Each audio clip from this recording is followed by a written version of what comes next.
Hi, it's Gary at Stonyfield.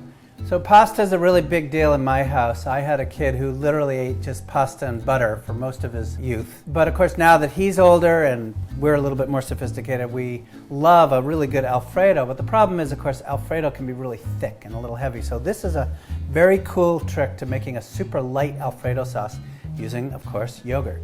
So you start by cooking up your pasta as you normally would, and I've already done that. So let's just focus on the sauce. What you're going to do is, in a medium saucepan, you're going to melt 2 tablespoons of butter over medium heat. You're going to then stir in 2 minced cloves of garlic. After that, a half a cup of organic milk. Fortunately, Stonyfield makes a delicious organic milk.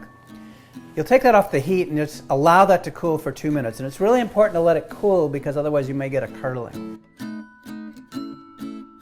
After that, you're going to gradually whisk in 3/4 of a cup of Greek yogurt and about 2/3 of a cup of grated Parmesan until it all melts.